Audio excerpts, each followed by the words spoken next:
행복한 교회 리모델링 차 내려가셔서 제가 이제 주일, 새벽, 수요, 금요일까지 이렇게 설교를 전담으로 이렇게 하다 보니까 시리즈를 하는 게 좀 좋겠다 생각이 들었습니다. 그래서 송태근 목사님의 삼일교회 송태근 목사님의 그 책자를 보니까 믿음에 대하여 이렇게 나와 있는 책이 하나 있어서 그거를 참조로 해서 이렇게 믿음의 우리의 조상들은 어떻게 그 믿음을 지켜왔는지에 대한 이야기들을 같이 이제 주일부터 시작해서 수요일, 금요일 이렇게 같이 나누고자 하여 이렇게 준비했습니다. 그래서 오늘 말씀의 제목은 뭐라고요? 믿음으로 드리는 예배입니다. 예배에 관한 이야기입니다. 그 엘리베이터를 딱 타는데 그 공감 형성 그리고 감정이 이런 감정이 일어난다고 합니다. 엘리베이터 안에서 한 사건을 만나서 감정의 벽동이 이런 게 있대요. 고통, 둘만 있는 엘리베이터에서 다른 사람이 지독한 방귀를 터뜨렸을 때, 울화, 방귀 낀 자가 마치 자기가 안 그런 척 딴전을 부릴 때, 고독, 방귀 낀 자가 내리고 그 자의 냄새를 홀로 느껴야 할 때, 억울, 그 자의 냄새가 가시기도 전에 다른 사람이 올라타 얼굴을 찡그릴 때, 내가 꼈다고 오해받는 거겠죠? 예, 억울한 거예요. 울분, 엄마 손 꼭 잡고 올라탄 어린 아기가 나를 가리키며 엄마 저 사람이 방귀 뀌었나 봐 할 때, 이때 울분이 난대요. 그리고 허탈, 그 엄마가 누구나 다 방귀는 낄 수 있는 거야 라며 아이에게 이해를 시킬 때, 만감 교체, 말을 끝낸 엄마가 다 이해한다는 표정으로 나를 보며 씩 웃으며 이렇게 미소 지을 때 그랬답니다. 별로 재미가 없군요.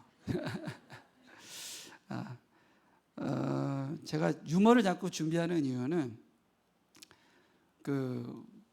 이제 우리 전도서 이야기하면서도 얘기를 했지만 웃음에 대한 이야기를 했어요. 그러니까 하루에 우리가 웃는 시간이 얼마나 된다고요? 90초밖에 안 된다는 거예요. 90초 하루에. 그러니까 평생 80년을 살 때에 시간으로 환산하면 한 달도 안 된대요. 그러니까 80년을 사는데 웃는 시간이 한 달밖에 안 되는 거예요. 그러니까 얼마나 좀 그래요. 근데 웃을 때 뭐가 나온다고요? 엔돌핀이 나온답니다. 그 엔돌핀이 암을 이길 수 있을 정도로 능력이 있는 게 그 엔돌핀이래요. 그래서 저도 그 암 진단받고 항암할 때 의사가 아내한테 부탁하고 저한테 부탁하는 것이 뭐라고 하냐면 많이 웃을 수 있도록 TV도 우울한 거 보지 말고 개그 프로그램 이런 거 보게 해주세요. 그렇게 하더라고요. 그래서 개그 프로그램 열심히 봤어요. 웃음은 참 좋은 겁니다. 그래서 여러분들한테 그 웃음을 생명과도 같은 그 웃음을 선사하고자. 근데 그 웃음보다 더 좋은 게 있대요. 그 엔돌핀이 마약성 진통제보다 200배가 더 높다고 하는데 그 엔돌핀보다도 4,000배가 더 높은 것이 있대요. 그게 뭐라고요? 다이돌핀이 엔돌핀보다 4,000배가 높대요. 그러니까 엄청난 거겠죠. 근데 그 다이돌핀이 언제 난다고요? 감동을 받을 때, 내가 막 감동을 받을 때 그때 다이돌핀이 나오는 거예요. 엔돌핀보다 4,000배가 높은. 야, 우리가 전문 용어로 우리 안에서 전문 용어로 감동을 언제 받았다 그래요? 은혜 받았다. 그럴 때 우리는 감동을 받았잖아요. 하나님의 그 감동이 우리에게 은혜로 임할 때 그 감동 받았다. 하나님 은혜 받았습니다. 이렇게 얘기를 하지 않습니까? 우리가 은혜를 받을 때 그 다이돌핀이 일어난다는 거예요. 할렐루야. 다이돌핀이 일어날지어다. 예. 오늘 말씀은 히브리서 11장 아까 말씀드렸던 것처럼 믿음에 관한 이야기를 같이 나누고자 이렇게 본문을 정했습니다. 그러니까 11장은 이 굳건한 믿음으로 인생을 살았었던 이 성경 속의 그 수많은 인물들의 등장하는 이 명예의 전당과 같은 곳이 바로 이 히브리서 11장이에요. 그래서 이 성경 이 전당에 등장하는 이 명예의 전당에 등장하는 첫 번째 인물이 누구냐면 아벨입니다. 아벨. 딱 아벨하면 우리가 생각나는 단어 뭐죠? 바로 예배인 거죠. 그래서 이 믿음으로 드려지는 첫 번째 믿음으로 살아가는 사람들의 첫 번째 등장해야 될 것이 바로 이 예배라고 하는 것으로부터 시작을 하기 위하여서 이렇게 말씀을 시작을 하기로 원합니다. 오늘의 본문의 시작은 이렇게 시작을 해요. 믿음으로 아벨은 가인보다 더 나은 제사를 드렸다고 이렇게 시작을 합니다. 결론부터 말하자면 믿음으로 사는 첫 번째 모습은 예배라고 하는 것입니다. 그러니까 우리가 우리의 삶을 모습을 통하여서 내가 진짜 믿음으로 살고 있어 라고 하는, 나는 믿음의 사람이야 라고 하는 것이 드러나는 것이 무엇이냐면 예배라고 하는 것이에요. 그래서 오늘 그 아벨에 대한 예배에 대해서 이 본문을 가지고도 한번 설교를 또 한번 한 적이 있어요. 2020년도 7월에 한번 한 적이 있는데 또다시 그 예배에 대해서 말씀을 나누고자 같이 한번 나눴으면 좋겠습니다. 자, 어떤 예배를 드렸기에 아벨은 믿음에서부터 그만큼 하나님 앞에 믿음으로 드린 예배라고 이렇게 인정을 받았을까요? 창세기 4장에 보면 그 예가 나옵니다. 우리 한번 봅시다. 창세기 4장입니다. 4장 1절부터 우리 7절까지 말씀을 한번 보도록 하겠습니다. 제가 읽어드릴 테니까 여러분들 눈으로 따라오시면서 보시면 됩니다.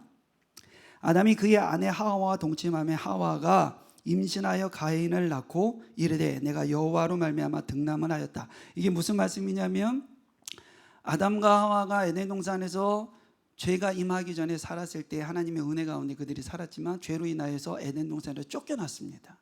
쫓겨날 때에 하와의 심령 속에 어떻게 돼? 어떤 트라우마가 있을까? 영적인 트라우마가. 내가 죄로 말미암아 에덴에서 쫓겨났다.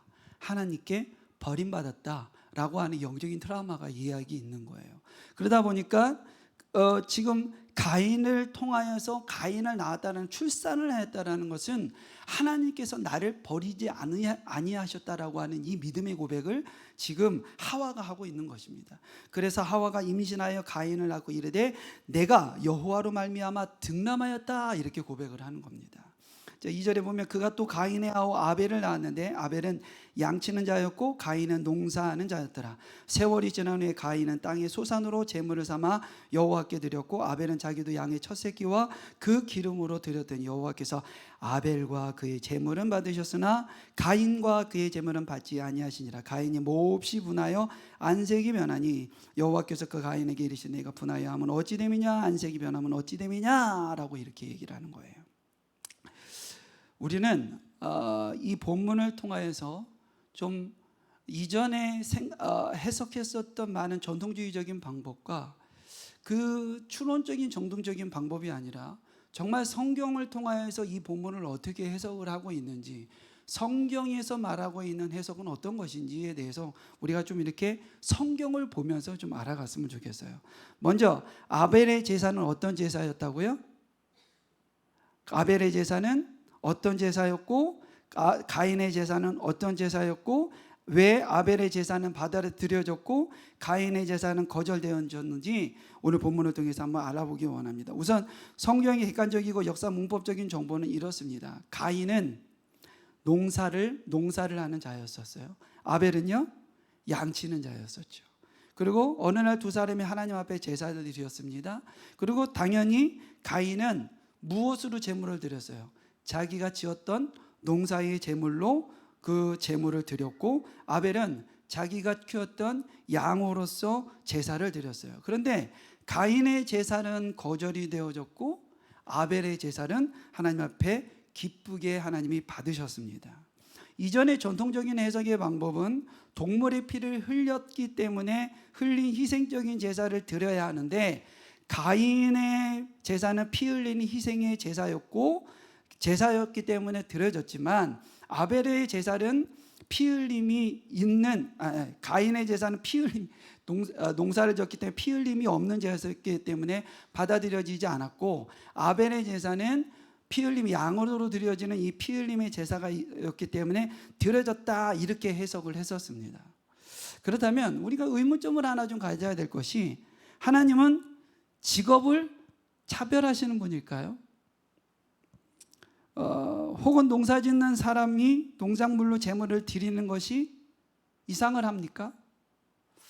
루터는 종교개혁을 했었던 루터는 직업에 대해서 이렇게 이야기를 합니다. 모든 직업은 하나님 앞에서 동등하다, 이렇게 얘기를 해요.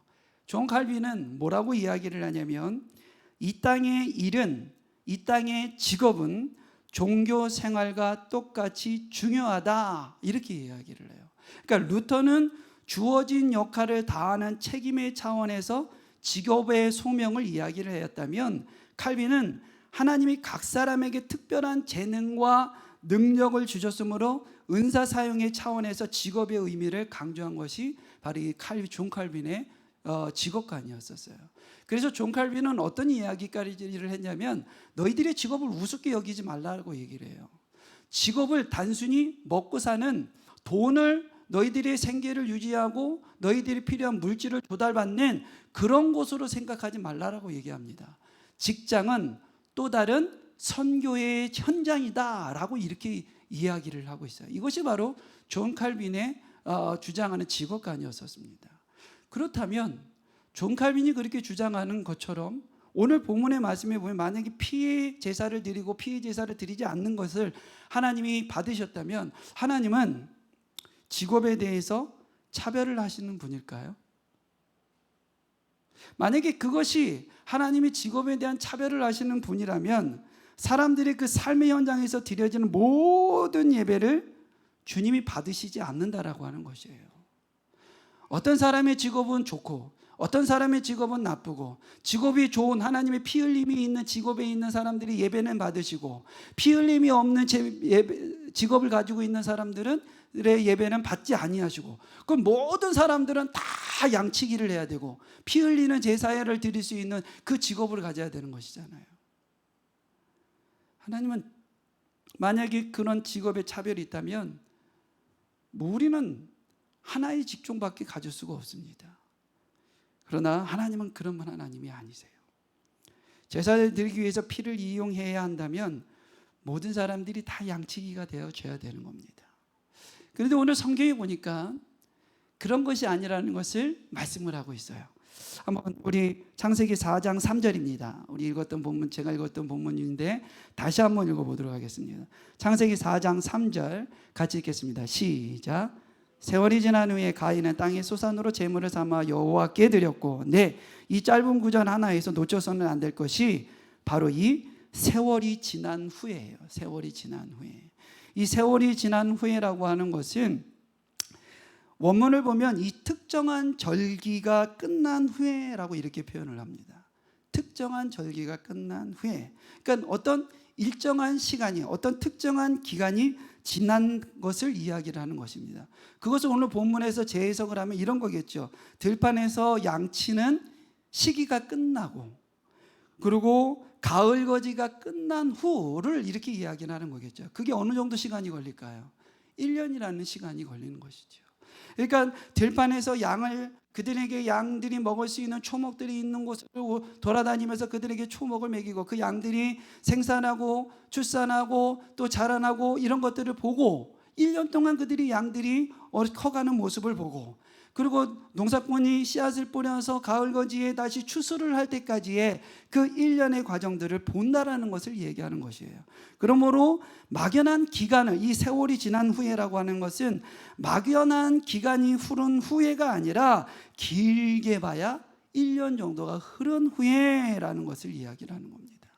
그래서 이 세월이 지난 후에가 뜻하는 것은, 문제는 이 가인과 아벨이 드린 인류 첫 예배가 어떤 제사냐는 거예요.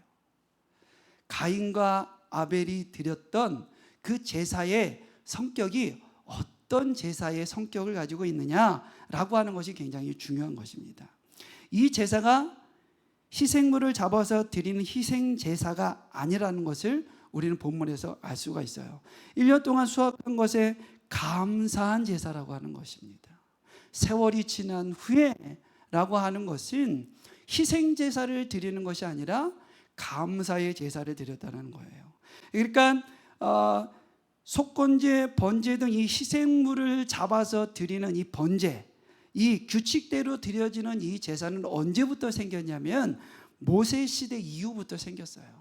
그러니까 모세 시대 이전에는 때는 이런 희생제물, 번제제물, 그리고 화목제물, 이런 제물에 대한 예배가 없었습니다. 이것은 모세 이후부터 시작이 된 거예요. 그러면 모세 이전의 시대는 어떤 예배가 있었습니까? 하나님의 전적인 계시 아래 그들이 감사의 제사를 드렸던 거예요. 말로 하는 감사의 제도를 드렸어요. 그것을 들 수 있는 것이 어떤 것이냐면 창세기 2장 19절에 나와 있습니다. 창세기 2장 19절의 말씀을 보면 하나님께서 아담에게 하와를 보내주기 위해서 그가 짝이 없는 것을 느끼게 하고 알게 하기 위해서 하나님이 하나의 프로젝트를 하나 세워요. 어떤 프로젝트를 세우죠? 모든 생물들의, 모든 동물들의 이름을 네가 직접 지어라 그러는 거예요. 그래서 이름을 짓는 것을 이렇게 보면 모두가 암수쌍이 다 있잖아요. 그러니까 그 암수쌍을 바라보면서 아담이 나에게는 짝이 없구나 라는 것을 발견하게끔 하면 의도적인 하나님의 계획이 그 안에 들어있습니다. 근데 그 계획 안에 또 하나가 들어있는 거예요. 어떤 것이 들어있냐면 아담이 그 모든 생물들을 바라보면서 그 이름을 짓기 위해서는 이미 그때는 타락하기 전이잖아요. 이미 죄의 타락하기 전이기 때문에 순결하고 깨끗하단 말이에요. 모든 것이 인간이 하나님의 형상으로, 자기가 하나님의 형상으로 창조되어지고 지음받았기 때문에 그 모든 것에 대해서 특성을 알고 간파를 하는 겁니다. 그래서 새의 모습을 보면서 얘는 새 같구나, 이런 특성, 그를 분석해야지만이 그가 가지고 있는 고유의 특성을 가지고 이름을 지을 수가 있는 거예요. 그러면 생각해 봅시다, 여러분. 아담이 그 모든 조화들을, 특성들을 바라보면서 딱 그냥 직감적으로 얘는 새야, 얘는 코끼리야, 코가 기니까 얘는 하마야, 입이 크니까, 단순히 이랬을까요? 만약에 성경 안에는 그게 숨겨져 있지만 이 아담은 이 이름을 지으면서 굉장히 큰 감탄을 했을 것 같아요. 하나님이 어떻게 이렇게 조물조물 저마다 전체 성격과 모습과 형태들을 다 틀리게 했고 그 종류대로 어떻게 다 이렇게 조화롭게 만들었을까? 그 생각을 했을 것 같아요. 그러면서 하나님 앞에 감사하다. 이런 세상에 내가 살 수 있도록, 볼 수 있도록, 누릴 수 있도록, 나에게 이런 이름을 줄 수 있도록 감사의 고백을 하나님 앞에 하지 않았을까요? 이것이 감사제도거든요. 감사제사예요. 그렇기 때문에 오늘 본문 속에 등장하는 이 제사는 바로 이 수확의 한절기 혹은 목축의 한절기가 지난 후에 드려야 하고 반드시 감사제사로 드려야 되는 것입니다. 그래서 이 가인과 아벨의 제사의 성격은 감사제사라는 거예요. 무슨 제사라고요? 감사제사라는 겁니다. 그렇다면 하나님께서 가인의 제사를 거절하시고 아벨의 제사를 기쁘게 받아주신 이유는 이 제물 그 자체에 있는 것이 아니라 제물을 드리는 태도에 있다라는 거예요. 무엇에 있다고요? 네, 제물을 드려지는 이 제물, 농작물이냐, 양이냐, 피의 제사를 드렸느냐, 채소의 야채의 그 농작물로 드렸느냐, 이 제물의 자체의 성격을 두고 있는 것이 아니라 제물을 드리는 태도에 있다라는 것이에요. 이 태도에 의하여서 하나님께서 그들의 예배를 받고 안 받고 하나님 구별을 하셨다는 거예요. 성경은 가인과 아벨 이 두 사람이 예배드리는 태도를 의도적으로 구분해 놓으셨다는 것입니다. 가인은 땅의 소산으로 제물을 삼아서 여호와께 드렸고 라고 하는 이 3절의 말씀은 이 세밀하게 보지 않으면 구별을 할 수가 없어요. 그냥 가인은 땅의 소산으로 제물을 삼아 여호와께 드렸고 당연히 드린 것입니다. 하지만 3절과 4절을 비교해서 예물을 드리는 가인과 아벨의 태도를 보면 확연하게 다른 모습을 볼 수가 있어요. 4절에서 아벨은 양의 첫 새끼를 드렸다라고 이야기를 합니다. 양의 무엇을 드렸다고요? 첫 새끼를 드렸다고 얘기를 해요. 그러니까 첫 새끼는 첫 새끼 하니까 또 거시기하네요. 네, 그 새끼가 아닙니다. 네, 하여튼간 첫 새끼를 드리는데 그 첫 새끼가 의미하는 것이 무엇일까요? 성경 전체를 볼 때 이 첫 새끼가 뜻하고 있는 것은 하나님의 것으로 구별했다라고 하는 것입니다. 하나님의 것으로 구별했다. 그러니까 즉 첫 새끼는 만물이 하나님의 것임을 고백하고 인정을 하고 압축해서 그것을 나타내는 상징적인 의미가 있는 것이에요. 따라서 첫 새끼를 드렸다고 하는 것은 일상 속에서 하나님을 향한 아벨의 고백이 그 안에 담겨져 있는 것입니다. 하나님, 내 삶의 모든 것의 주인 되시는 여호와 하나님, 내 삶의 주관자이신 하나님, 그 하나님을 찬양하고 경배하고 있는 아벨의 모습을, 아벨의 그 태도를 볼 수가 있는 것입니다. 아벨은 양의 첫 새끼를 낳을 때도 생명의 그 무한히 경이로움에 그 생명이 또다시 태어나는 그 경이로움을 보면서 생명이 하나님의 것이라는 사실을 마음에 새겼던 것입니다.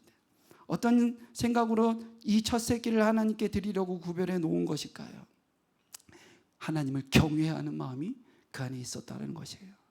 사랑하는 성도 여러분들, 이 경외하는 모습이 우리 삶 속에 날마다 있기를 주의 이름으로 축원합니다.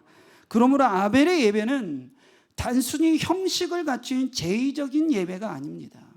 그의 예배는 그의 삶이었고, 그의 예배는 그의 존재였고, 그의 예배는 행동 양식 전체를, 아벨의 행동의 양식의 모든 전체를 엿볼 수 있는 것이 바로 아벨의 예배인 것이에요. 아벨의 예배 태도만으로도 이 사람의 삶 자체가 어떤 삶이었는지 우리는 볼 수가 있게 되어지는 줄 압니다. 아벨을 또 하나 알 수 있는 또 다른 표본은 첫 새끼뿐만이 아니라 그 뒤에 나오면은 무엇을 또 드렸다 그래요? 그 기름으로 드렸다라고 이야기는 합니다. 그 기름으로. 이건 역시 이 기름으로 드렸다라고 하는 원어를 보면은 히브리어로 들어가면 기름으로 드렸다라는 말은 이 최상품, 가장 좋은 것으로 드렸다라고 하는 뜻을 가지고 있어요. 그러니까 아벨이 하나님을 향한 고백을 모든 일상의 그냥 중심으로 드려왔던 것입니다. 아벨은 삶과 그의 행동과 모든 그가 살아가는 시간 모든 것들을 하나님과 연관하여서 그 삶 속에서 일상의 중심으로 하나님 앞에 드려지는 모든 고백을 지금 하고 있는 것을 우리가 보고 있는 줄 압니다. 이제 가인을 아벨과 비교해 보려고 합니다. 세월이 지난 후에 아벨은 그런 양으로 하나님 앞에 제사를 드렸어요. 그런데 세월이 지난 후에 가인은 땅의 소산을 제물로 삼아 여호와께 드렸다라고 이렇게 표현을 해요. 가인은 제사의 형식을 갖췄습니까? 안 갖췄습니까? 자, 가인은 예배를 드렸어요? 안 드렸어요? 드렸어요. 형식을 갖춰서 드렸습니다.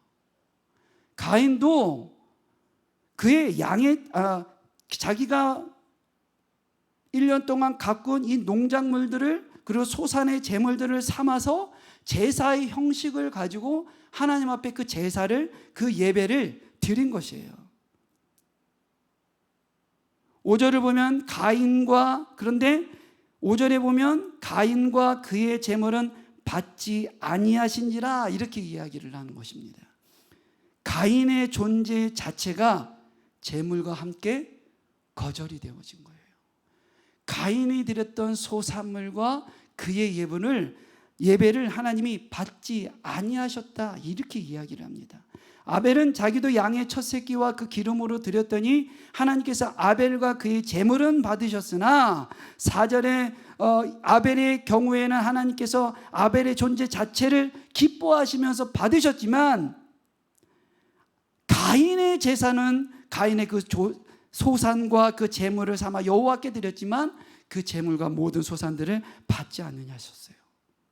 제물을 드리는 인격 전체를 외면하신 것이에요. 사랑하는 성도 여러분들, 우리가 잊지 말아야 될 것이 바로 이것입니다. 하나님은 외형적인 성격이 갖춰졌다고 해서 그 예배를 다 받으실까요? 내가 양을 키웠으니까 양으로 준비해서 드렸습니다. 내가 오늘 예배를 드렸습니다 라고 하면 그 예배를 다 받으실까요? 아니에요. 하나님은 우리 인격이 다 된 예배를 받으시더라는 거예요. 할렐루야. 그래서 예배가 너무너무 중요합니다. 여러분. 교회에서 여러분, 예배에 가장 집중하지 못하는 사람이 누굴까요? 여기서요. 여기 지금 저와 여러분들이 같이 있잖아요. 여기서 예배에 가장 집중하지 못하는 사람이 누굴 것 같아요? 네? 누굴 것 같아요? 부교육자입니다. 제가 우리 청소년부 예배 드릴 때도 제가 늘 고백을 하지만 교회 안에서 예배가 가장 먼저 무너지고 가장 집중하지 못하는 사람이 부교육자예요. 왜 그럴까요? 예배 시간에 집중을 못해요. 왜 그러냐면 뭐가 흐트러졌을까? 방송 에러 나면은 들이다 말고 올라가서 뛰어 올라가서 방송에 집중해야 돼요. 뭐 집중해야 돼요? 그리고 또 우리는 또 카운터 하잖아요. 예배 인원세요. 몇 사람 몇 명이 왔는지, 1부 예배 몇 명, 2부 예배 몇 명, 또 주일 오후에 몇 명, 수요 예배 몇 명, 카운터로도 다 해야 돼요. 그러니까 예배를 집중해야 집중하기가 정말 어려워요.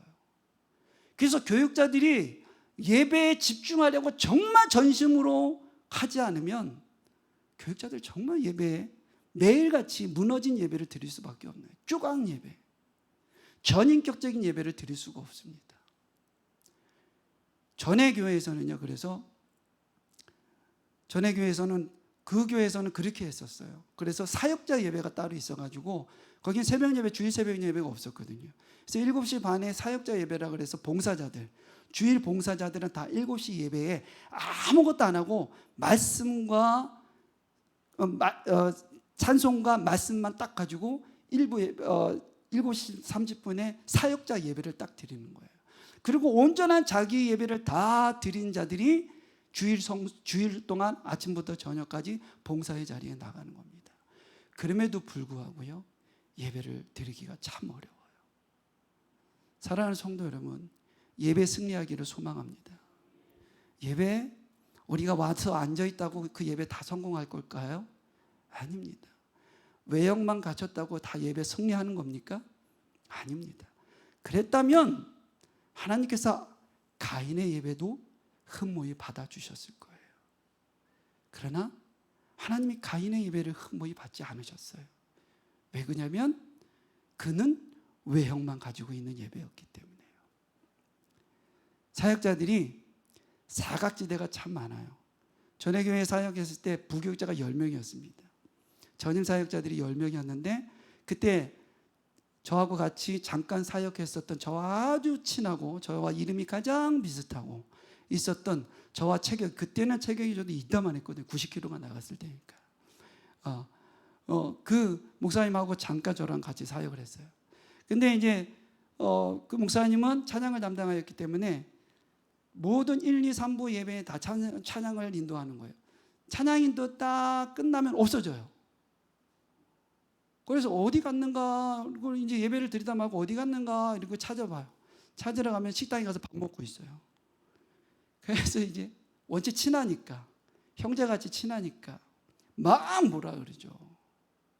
목사가 어디 밥 때문에 지금 예배 현장에 오고 와가지고 밥을 먹고 있고 막 뭐라 그럽니다. 그러면 야, 배고픈데 아침 안 먹고 왔는데 어떻게 밥 먹고 올라갈게. 그리고 또 이렇게 올라오고 그랬습니다. 사랑하는 성도 여러분들, 예배는 동량이 아니에요. 한 번 드렸다고 그냥 한번 하나님 내가 한번 드려줄게요 이런 마음으로 오면 안 됩니다. 정말 이곳에 오셔서 집중하고 책임을 다하는 예배를 하나님 앞에 드려야 돼요. 할렐루야.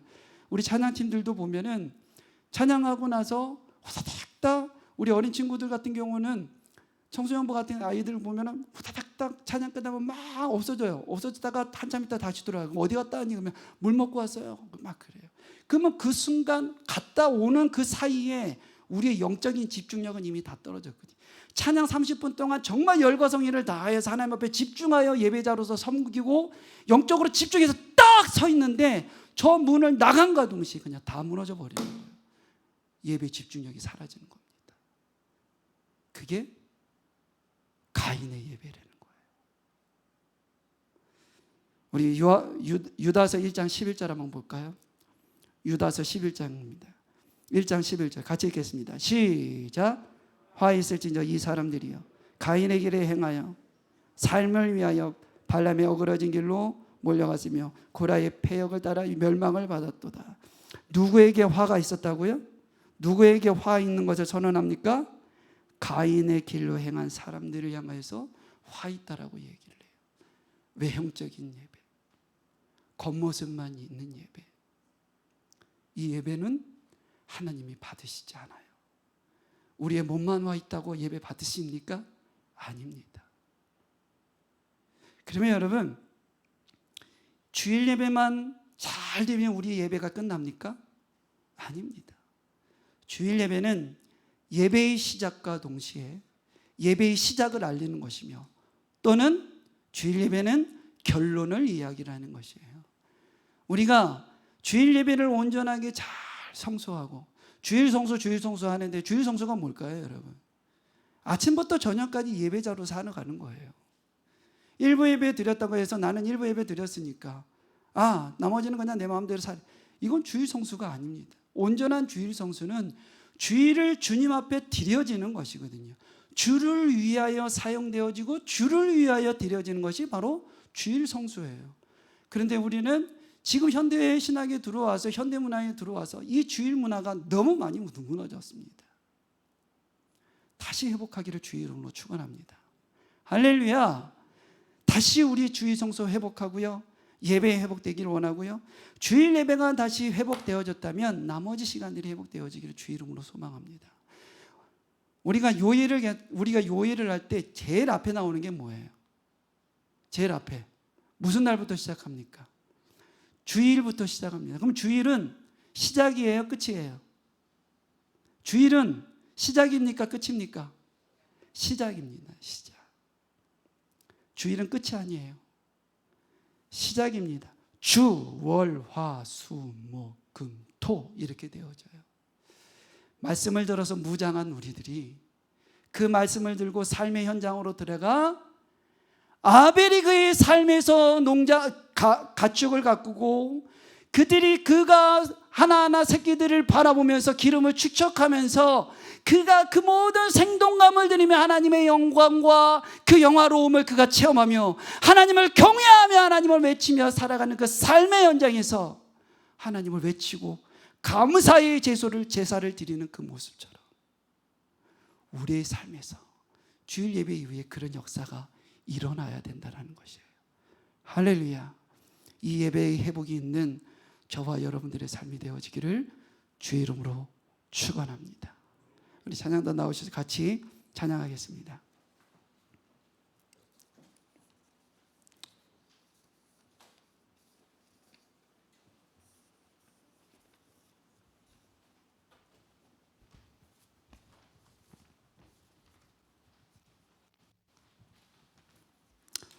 주님이 찾으시는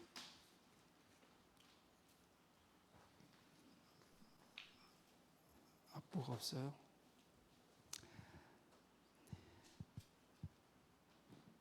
이 시대 때에, 지금 동일한 시대 때에 많은 교회에서 예배를 드릴 것입니다. 고맙습니다.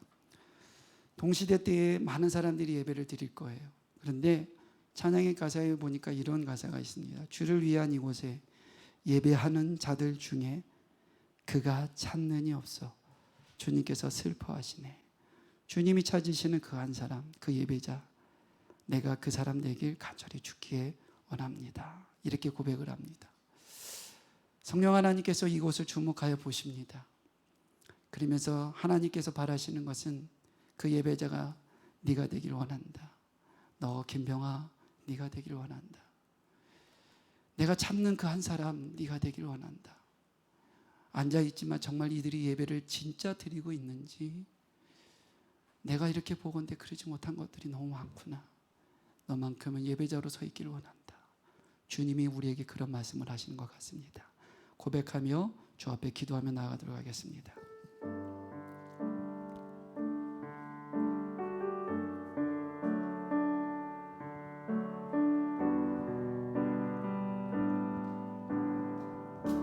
주를 위한 이곳에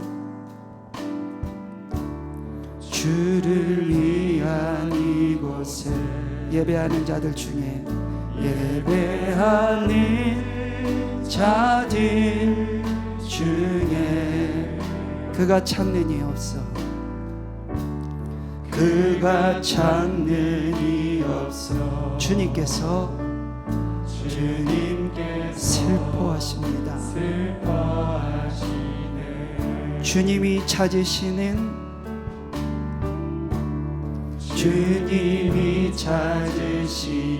그 한 사람 그 예배자 내가 그 사람 되길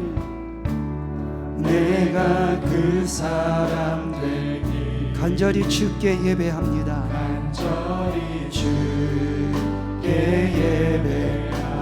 주내로 이곳에 서 있네 주임제에 엎드려 절합니다.